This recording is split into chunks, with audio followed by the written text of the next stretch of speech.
Let me start by asking you a simple question. Have you ever felt tired? Not just sleepy, but mentally foggy, emotionally drained, physically heavy, even after a full night's sleep. You're not lazy. You're not unmotivated. You might just be eating the wrong food, because what you put on your plate, it directly affects your energy, your brain, and your ability to function. Today, I want to talk about one food that triggers fatigue in over 71% of people. And no, this isn't just some internet trend. This is backed by science. So what's the culprit? Refined carbohydrates. Yes. That white bread, that sugary cereal, that innocent looking muffin with your morning coffee. It's all part of a silent energy killer. Let's dive into what's really going on when we say something makes us tired. Because fatigue isn't just about how many hours you slept last night. In fact, most people waking up tired, pushing through their afternoons with caffeine, or struggling to concentrate. They're not suffering from a sleep disorder. They're suffering from something far more common, and in most cases, self-inflicted. It comes down to how your brain and body respond to the food you're consuming, especially one specific category of food that's been engineered to taste good, feel satisfying, and deliver a short-term reward while robbing you of your long-term energy and focus. That food is refined carbohydrates. Now, the reason refined carbohydrates are so problematic is because of how they affect your blood glucose levels and, by extension, your nervous system, your endocrine system, and ultimately your cognitive and physical performance. When you eat something like a glazed donut, a slice of white bread, or even many so-called healthy cereals, you're ingesting a form of carbohydrate that has been stripped of its fiber, its micronutrients, and its structural complexity. What does that mean for your body? It means those carbohydrates enter your bloodstream extremely quickly. Your digestive system has almost nothing to slow down the process. As a result, your blood glucose, your blood sugar, spikes rapidly, and for a moment you might feel good. You might even feel energized because glucose is the primary fuel source for your brain. But here's where it gets tricky. Your body has a very sensitive mechanism for regulating blood glucose. The brain doesn't like extreme highs or lows. So when your glucose shoots up quickly, your pancreas responds by releasing a large dose of insulin, a hormone that tells your cells to absorb that glucose and clear it from your bloodstream. This is a protective mechanism. But when that insulin surge is too high, and it often is when the glucose rise is rapid, your blood sugar doesn't just come back to normal, but crashes below baseline. That's the crash. That's the moment when you go from feeling a burst of energy to suddenly yawning, zoning out, and asking yourself, why am I so tired all of a sudden? This crash is not in your imagination. It's physiological response to a neurochemical imbalance. The result, your brain, now deprived of steady glucose, shifts into what we call hyperist state. You become sluggish, your ability to focus drops, your motivation disappears. You start craving more sugar, more coffee, something to bring you back up. And that's the trap. You go for another snack, another carb hit, and the cycle repeats. What's even more dangerous is that this isn't just happening once a day. For many people, this pattern is happening 4-5 times a day. Breakfast starts with something sugary, maybe hidden sugar like flavored yogurt or granola. Lunch includes white rice or bread. An afternoon snack might be a muffin or an energy bar that's packed with refined carbs. And every time your body go on a roller coaster. Over time, this takes a toll. Your insulin sensitivity begins to decline. Your brain's tolerance to dopamine signaling, that feel-good neurotransmitter that spikes with sugar, also diminishes, which means you need more to feel the same reward. Meanwhile, your ability to regulate your energy and your attention becomes weaker. You're not just tired. You're metabolically dysregulated. And the real danger, you might not even know it, because this isn't the kind of fatigue that knocks you flat. This is a low-grade background fatigue. It's the kind of exhaustion that feels like a mental fog, the kind that makes you delay decisions, procrastinate, miss your workouts,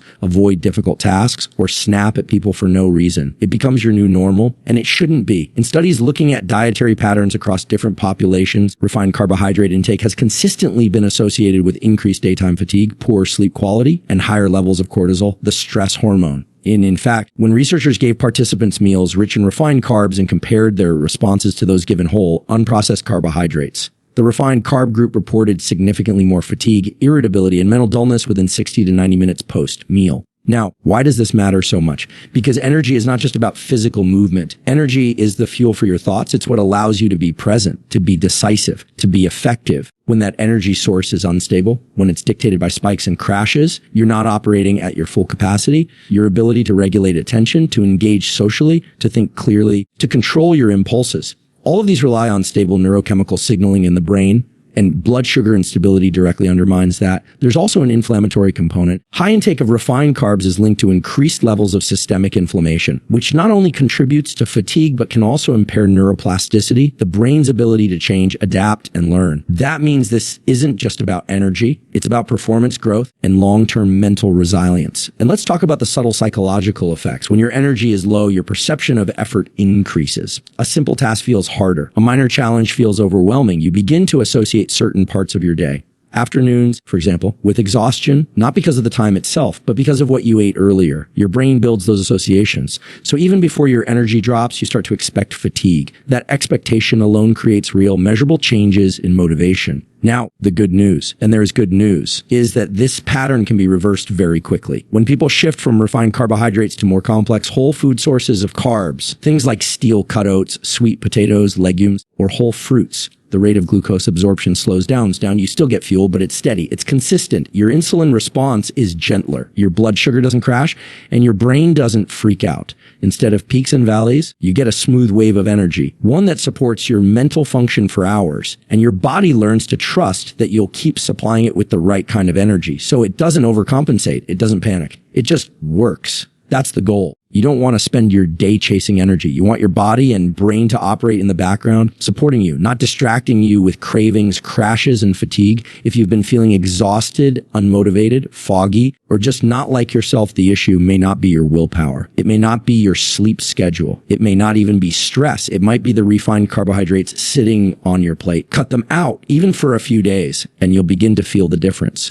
Let's take a moment and really look at the numbers, not from a place of fear, but from clarity. Because when we talk about energy, fatigue, and performance, most people are trying to fix the problem without understanding where it's actually coming from. In a comprehensive nutritional survey, more than 71% of individuals reported regular midday fatigue, poor concentration, and energy dips. Now, what's fascinating is this. When researchers dug into the dietary habits of these individuals, they found a consistent pattern. Those struggling the most with fatigue weren't necessarily sleep deprived or overly stressed. Many of them were eating what they believed were normal meals. But those meals were consistently high in processed and refined carbohydrates. That's not an abstract statistic. That's the majority of people. That's 7 out of 10.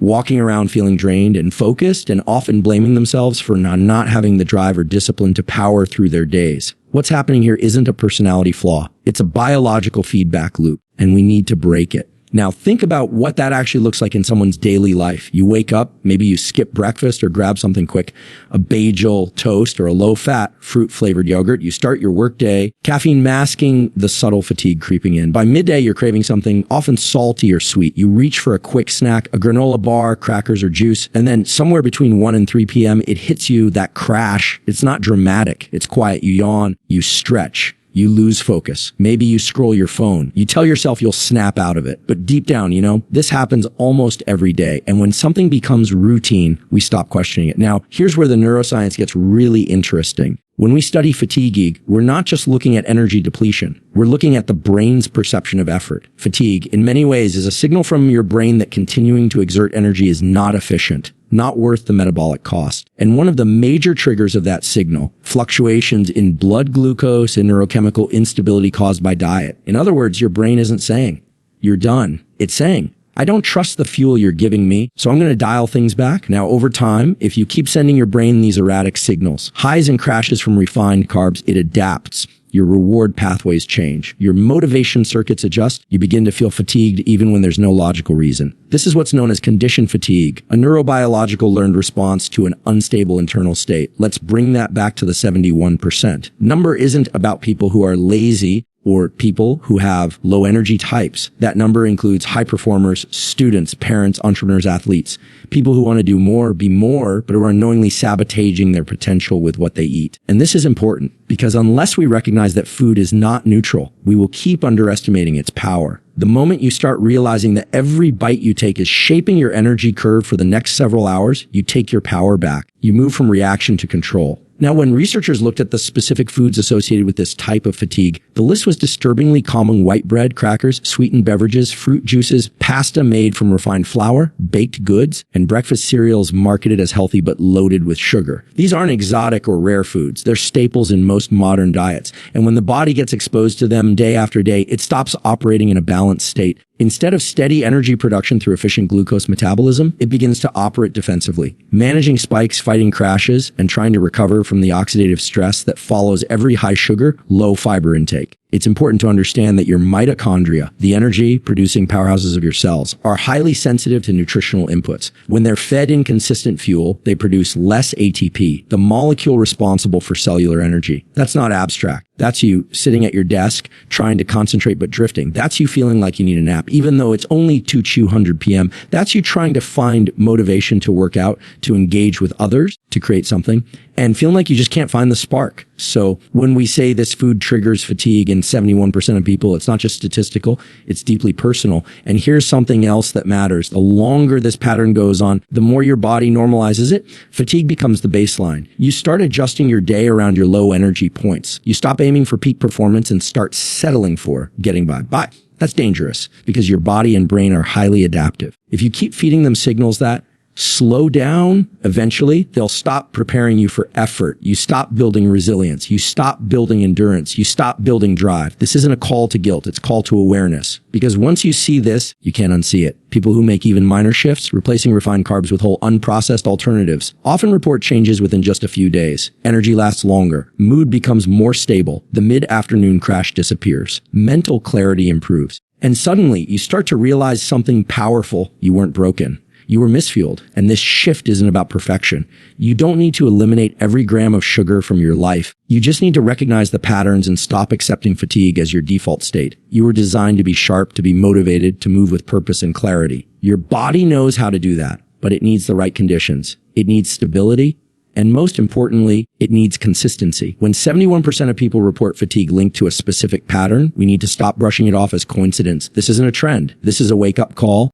We've talked about the food that triggers fatigue in most people and why it's so disruptive to your energy, motivation, and mental performance. But now let's talk about the shift, the moment things start to change. Because when you understand what to remove, the natural next question becomes, what do I replace it with? That's the part most people miss. It's not enough to cut out refined carbs. We have to rebuild the system with the right inputs. And the good news is your body knows exactly what to do once you give it the chance. You see, the human body is incredibly efficient when given steady, predictable fuel. What we're aiming for is metabolic stability, not just avoiding the highs and lows of sugar spikes, but giving your cells the kind of nutrition that supports sustained energy output, and that starts with the structure of your meals. Now, when you replace refined carbs with whole, unprocessed foods, you're not just slowing down digestion, you're stabilizing a cascade of hormonal signals, insulin, leptin, ghrelin, all of which influence not only your energy, but your hunger, your focus, your mood, and even your willpower. Let's look at this in real, practical terms. Take breakfast, for example. A lot of people start their day with something like cereal or toast, which is essentially a bowl of sugar in disguise. But if you switch that out for something higher in protein and fiber, maybe eggs with some avocado or Greek yogurt with berries and chia seeds, your glucose curve doesn't spike and crash. It rises gently and sustains itself. Your insulin response is balanced. Your brain gets a steady supply of glucose and your energy remains level for hours, and the impact is immediate. People who make these changes report waking up more refreshed. They don't feel the need for multiple cups of coffee to get going. Their concentration holds longer. They're more alert in meetings. They're not watching the clock, waiting for lunch to feel human again, because they've taken away the chaos and replaced it with rhythm. What's really happening here is something deeper than just digestion. We're retraining the brain to expect reliable energy. That has massive implications. When your brain trusts that fuel is coming in a steady, usable form, not a burst followed by a crash, it starts to shift out of survival mode. It becomes less reactive. You experience fewer cravings. You regulate emotion more easily. You have more bandwidth. People often think of energy as something they either have or don't, as if it's luck or genetics. But energy is an output. It's the result of how well your internal systems are working together. And food is one of the most powerful regulators of those systems. Let's talk about complex carbohydrates for a moment. When you consume things like quinoa, lentils, oats, or vegetables like sweet potatoes. You're not just getting calories, you're getting fiber, micronutrients, and natural compounds that slow digestion and feed your gut microbiome. That microbiome, in turn, produces neurotransmitters, including serotonin, dopamine, and GBA, that directly affect your mood, your motivation, and your mental endurance. So again, we're not just talking about energy in a physical sense. We're talking about cognitive performance, emotional stability, and long-term resilience. Whole foods have a buffering effect on stress. They support your adrenal system, your nervous system, your immune response. So when stress does come, and it always will, you have the capacity to manage it without shutting down. And the science backs this up. In controlled studies, individuals who shift from high refined carb diets to whole food-based plans show significant reductions in inflammatory markers, improvements in insulin sensitivity, and better subjective ratings of energy, clarity, and emotional well-being, often within just 7 to 10 days. Let that sink in. We're not talking months. We're talking a week or two before people begin to feel like themselves again, or in many cases, feel better than they've ever felt. It's not about eating less. It's about eating right. Whole foods don't suppress your energy. They unlock it. Now, let's not forget healthy fats. This is another area where people have been mizzled. For years, we were told that fat makes you fat, or that it's bad for your heart. But what we've learned from the data is that healthy fats, like those found in olive oil, nuts, seeds, avocados, and fatty fish, are essential for brain function. Your brain is nearly 60% fat by dry weight. Without the right fats, your neurons can't fire properly. Your cell membranes lose integrity. Your hormonal balance suffers. When you bring healthy fats into your meals, especially alongside fiber and protein, you create the metabolic equivalent of a slow burning fire. You don't just get energy for 1 hour, you get it for 4, 5, even 6 hours without needing a snack or a second coffee. And when that happens, something powerful takes place in your brain, stops searching for energy, and starts focusing on performance. You're no longer distracted by cravings. You're no longer thinking about food all the time. You're present, engaged, gauged, capable of deep work. That's what stable energy gives you. Not just stamina, but freedom. But freedom from the pull of constant hunger, freedom from the anxiety of the crash, freedom, that low-level hum of fatigue that makes everything feel a little bit harder. It's worth repeating. When you replace refined carbs with whole foods, you're not losing anything. You're gaining consistency. You're gaining control. You're giving your body and brain the conditions they need to thrive. And that shift doesn't need to be extreme. It doesn't require a special diet, expensive supplements, or perfect discipline. It just requires awareness and a willingness to start. Even a small change, like swapping white rice for quinoa or a sugary breakfast bar for hard boiled eggs and fruit, can completely transform how you feel within days. People often wait until things get really bad before they make a change. But imagine if you didn't wait. Imagine if you made the shift now, before the burnout, before the fog, before the crash. You have more control over your energy than you think. And the first step isn't about doing more. It's about feeding yourself better. One of the most important realizations people can have when it comes to their energy, especially their mental energy, is that it's not just about mindset. It's about chemistry. And when you understand that, the shame, guilt, or self-blame that often accompanies fatigue starts to dissolve. Because when you're tired, really tired, not from lack of sleep, but the kind of tired that makes thinking hard, motivation disappear, and small tasks feel heavy, that's not just you not trying hard enough. That's a chemical state. That's your brain telling you something's out of balance. And most of the time, it's reacting to what you're putting into your system. When we look at people who are consistently fatigued, especially in the middle of the day, what we're actually seeing is a misfire in the energy regulation systems of the body. These systems are primarily governed by two things: blood glucose and neurochemistry. Specifically, how glucose levels interact with dopamine, serotonin, and the systems responsible for arousal and attention. Let's break that down. When you eat foods that are high in refined carbohydrates, especially those stripped of fiber and protein, things like sweetened cereal, white bread,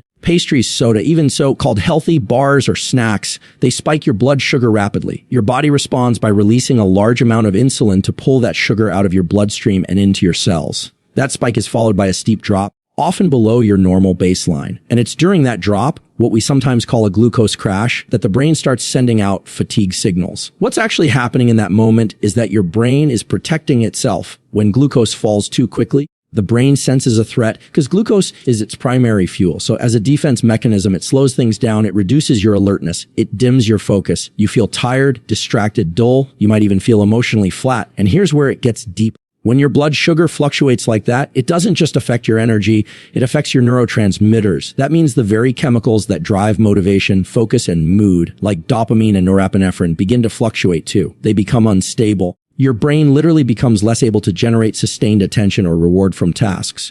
You're not imagining it. That moment when your eyes glaze over, or you find yourself rereading the same line of text over and over, or you just can't bring yourself to start something you know you need to do, that's not a character flaw. That's a system running on the wrong inputs. This is why we say it's not about willpower.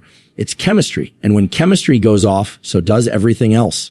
Now let's talk about motivation for a second, because that's one of the first things to disappear when your system is out of balance. Motivation isn't just about wanting something. It's about your brain's capacity to pursue that thing. That pursuit is driven by dopamine. But if your energy crashes are hijacking your dopamine system, then even if you care about your goals, your body won't let you act on them. You'll procrastinate, you'll feel resistance, you'll assume it's laziness. But in reality, your brain is just trying to conserve energy in a state of biochemical stress. And here's the critical part, this becomes a loop. The more you rely on refined carbohydrates for quick energy, the more frequent your blood sugar crashes become. The more those crashes occur, the more your brain adapts to them. It starts expecting instability. So even when your blood sugar is temporarily normal, your brain remains on alert, hesitant to invest energy into focused tasks. It's learned not to trust the fuel. This is why people say things like, I feel tired even when I'm not doing anything, because fatigue has become the brain's default mode, a protective response to perceived volatility. But here's what's so encouraging: this loop can be broken. And when it is,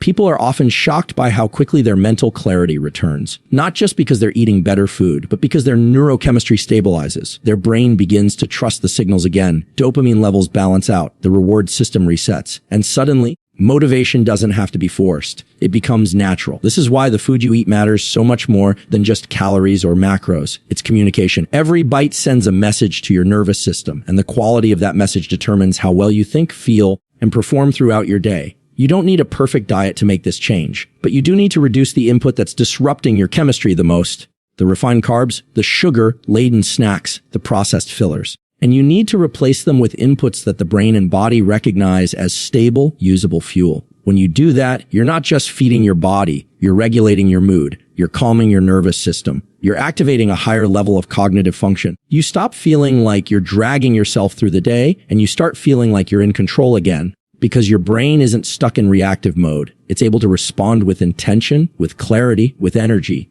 And maybe most importantly, you begin to separate your identity from your state. You stop thinking, I'm just a tired person, or I'm not motivated, and you realize, no, I was just out of rhythm. I was giving my brain the wrong signals. That shift is profound because it returns your agency. It reminds you that your performance is not random. It's not broken. It's just waiting for the right environment. And the beautiful thing about the brain is its willingness to respond. It wants to help you. It wants to focus. It wants to engage. But it can't do that in a chaotic chemical environment. You don't have to fight your own biology to succeed. You just have to support it. And when you do, fatigue fades, not because you tried harder, but because your brain stopped fighting against you and started working with you. So if you've been feeling exhausted, unfocused, or stuck in a cycle of low energy and frustration, the answer may not be in doing more. It may be in changing what fuels you. Because your energy, your clarity, your drive, they're not lost. They're just buried beneath the noise of the wrong inputs. Cut out what's disrupting your system. Rebuild it with what your body and brain are actually designed to run on. And when you do that, you don't just feel better, you become better. Starting now,